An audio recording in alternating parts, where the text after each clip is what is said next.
Бүгүнкү көрсөтүүбүздүн коногу Кыргыз жаш күч коомдук бирикмесинин координатору Асылбек Арстанбеков. Ассаламу алейкум, көрсөтүүгө кош келиңиз. Биздин көрсөтүүбүзгө чакырганыбыздын себеби боор оорусу менен ооруп жаткан бейтаптарга жардам берип келесиздер. Биринчи бул маегибизди баштаардан мурда сиздердин фонд боюнча бир эки ооз маалымат берип койсоңуз. Кыргыз жаш күч коомдук бирикмесинин төрагасы Эрик Орозбаев Нарымбекович. Ал бул Кыргыз жаш күч коомдук бирикмеси 5 тарапта иш алып барат. Биз азыр кайрымдуулук боюнча иш алып барып атабыз. Коомдук фонддо иштеген, ошол бейтаптарга жардам берген инсан катары сиз дагы дарыгерлерден кем эмес маалыматыңыз болуш керек. Сиздин боор оорусунун себептери кайдан келип чыгат экен? Боор оору бул только кан аркылуу жугат да, контакт гана болгон жердечи. Мисалы маникюр, педикюр, парикмахерская, зубной, ана хижама кылган жерде, татуировка кылган жерлерден жугат. Мисалы общий баняга түшкөндө мочалканы общий колдон өрөт, ушулар аркылуу жугат да. Анан илгери стерилизация сухой жайлар болгон. Азыркы учурда бардык жерлерде шалакылык мамиле кылып атат. Мисалы чач алган жерлерде окантовка кылынбайт, ошол себептен. Анан элде маалымат жоктун айынан ушул боор оору күчөп атат да. Анткени билбестен туруп эле жуктуруп алып атат. Анан көптөр айтат, суудан, шампундан дейт да, будан эмес. Сизге кайрылган бейтаптардын көбүн сураштырып келгенде өздөрү кандай маалымат айтышат? Мен эмнеден жуктуруу алдым дегендей суроо. Көбүнчөсү зубнойдон жуктуртат. Анан тиш дарыгерден. Анан кийин көптөрү мисалы бирөөлөрдүн үйүнө барган жерде бирөөнүн бритвасын колдоно коет, бирөөнүн тиш щеткасын колдоно коет. Анткени щетка бардыгы бир турганда щетка аркылуу да кетет. Анан көбүнчөсү Россиядан да жуктуртат да. Анткени Россияда бардык бир комнатада 3-төн 4-төн жашашып, 3-4 комнаталык квартира болсо 20 чактуу биздин кыргыз бир туугандар жашашат ал жакта. Алдын алуу чаралары туурасында айтып кетсеңиз, биз канткенде бул оорунун алдын алабыз. Бул оорунун алдын алуу боюнча бул эл эмес, фонд эмес, муну мамлекеттин деңгээлинде кылыш керек. Анткени азыр Кыргызстанда 21-кылым бардык телевидениялар иштейт, бардык соцсеттер иштейт. Ошолор аркылуу, газет аркылуу элге толук маалымат бериш керек. Боор оору эмнеден жугуп атат? Анан бул боюнча азыр Нургазы Батырбеков да иш алып барып атат, вакцина боюнчачы. Алдын ала вакцина алыш керек. Азыр лабораторияларга биринчи барганда экспресс тест менен текшерет. Гепатит Б, гепатит Сга. Если гепатит Б, гепатит С чыкпай турган болсо, вакцина сайылат да. Если гепатит С чыгып калса да, гепатит Бнын вакцинасы сайылат. Если гепатит чыгып кала турган болсо, аны түшүндүрмө иштерин жүргүзүш керек ага. Анткени көптөр гепатит Бны жуктургандан кийин дагы өздөрү билбестен жүрүшө берет да. Ошого гепатит если чыгып кала турган болсо, ал диета кармаш керек көбүнчөсү. Анан спиртной колдонбош керек. Спиртной бул сразу боорду уже сырыска айландырып баштайт. Негизи боорду алмаштыруу керекпи? Жок, боорду качанга чейин боор алмаштыра беребиз. Оорун алдын ала алган жакшы. Анан биз азыр сүйүнүп атпайлыкпы? Россиядан, башка өлкөлөрдөн акчалар Кыргызстанга аябай келип атат, киреше келип атат депчи. А биз Индияга чыккан, мисалы Турцияга чыккан акчаларды эсептеген жокпуз да. Анткени канча деген бир туугандар боор алмаштырып атат. Оорун алдын ала алыш керек. Боорду алмаштыргандан кийин боорду бергенде, мисалы донор боор берет, анын дагы өтүн алат, больнойдун да өтүн алат да. Экөө тең инвалид болот. Боор алмаштырганга шашпастан оорун алдын алганга шашыш керек. Эми оорунун алдын албай кеч калдык дейли, такыр башка жол жок, боорду гана алмаштыруу керек. Бул учурда да кандай кеңеш берер элеңиз? Ооруп калган инсандарга мисалы бардык нерсени диетаны кармап туура лечение кылса, бардык нерсе жакшы болмок. Анткени азыр бул боор оору өтө чоң бизнеске айланды да. Мисалы бардык жерлерде частный алып кетти. Ал бир барып көрүнөт, ал акча кетет, барып көрүнүп лечение кылгандан кийин уже экинчи барганда анын акчасы жок. Бунун дары дармектери аябай кымбат да. Буну мамлекеттин гана деңгээлинде кылыш керек. Если мамлекеттин деңгээлинде кылып, гепатологдор баары частный болбостон, мамлекетте иштеген гепатологдор болуп, бардыгы бекер болуп, дары дармектер арзан болсо, боор алмаштырбастан жашап турса болот.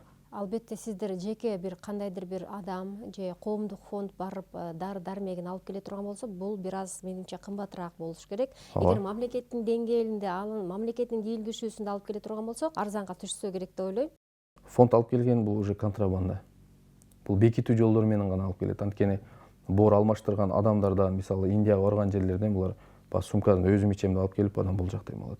Бул мамлекеттин деңгээлинде эки мамлекет сүйлөшүп алып келсе, бул арзан болот.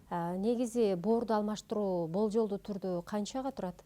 26 миңден 27 миң долларга чейин алып пакет эле.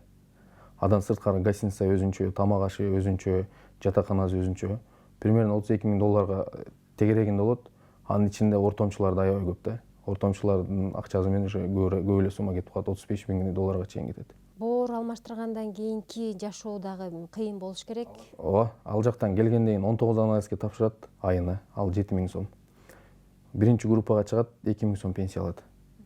Андан кийин өмүр бою дары менен жашайт. Сиздин маалыматыңыз боюнча боор алмаштырып келгенден кийин көзү өтүп кеткен адамдар болгонбу? Андайлар көп эле болот. Анткени ал бул жака келет, келгенден кийин ал 6 айлык дары менен келет. 6 айлык дары түгөнөт. Анткени ал кеткичекте элден акча топтойт, тууган уруунан топтойт, үйүн сатат, машинасын сатып кетет да. Бул 2 200 000 чоң сумма да аябай элечи. Ал жактан келгенден кийин кредит алып кетет. Ал жактан келгенден кийин акчасы жок болот. Уже кыргыз жака өтөт, тиги жака өтөт, тиги бул дарын ичет, аны ичет, акыры боор көтөрө албай калат да. Анан операциядан чыкпай калгандар айтылбайт. Мисалы, биз азыр Индияга барып эле көрсөтүп атпайлыкпы, бул операция болду, тиги операция болду деп баягы баардык нерсеничи. Мисалы, каза болуп калган ал жактан адамдар, Индияга жетпей каза болуп калган адамдар эч айтылбайт да. Азыр кайрымдуулук фонддор, азыр мисалы ырчылар, баягы Кудайдын куттугүнө азыр концерт болуп атат да, кайрымдуулукчу. 100 адам интернетке чыга турган болсо, 90 операция болуп келет, 10 операция болуп келет, 90-ы бара албай калат.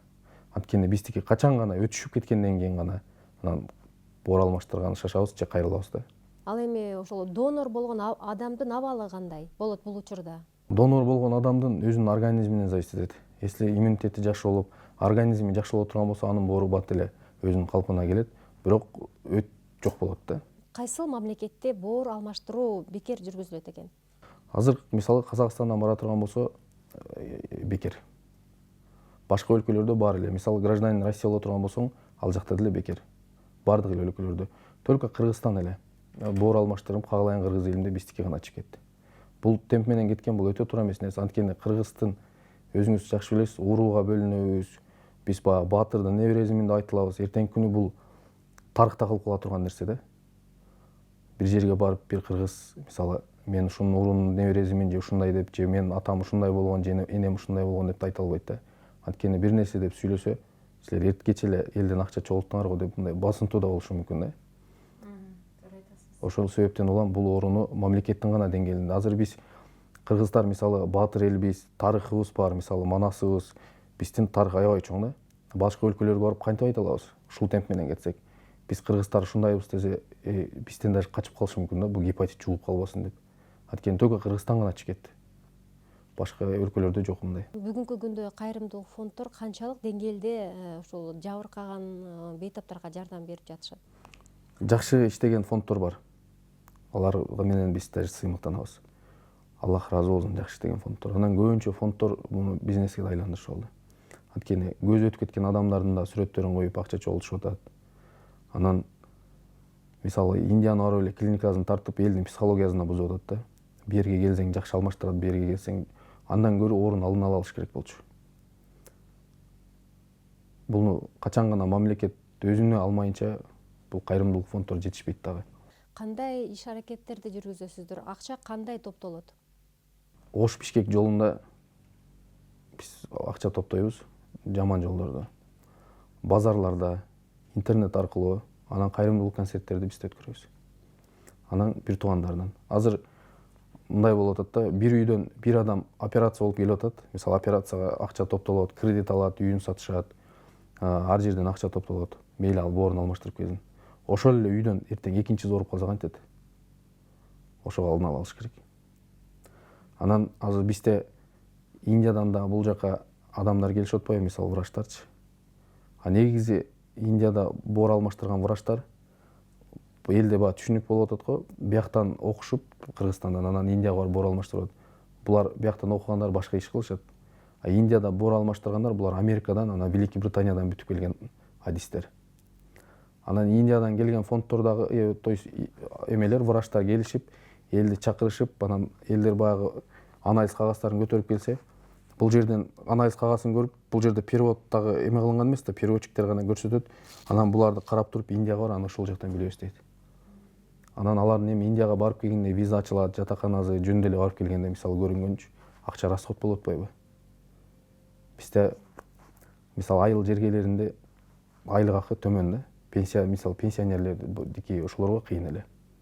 Урматтуу телекөрүүчүлөр, бүгүнкү көрсөтүүбүздүн коногу Кыргыз жаш күч коомдук бирикмесинин координатору Асылбек Арстанбеков болду. Эч качан оорубаңыздар, саламатта калыңыздар.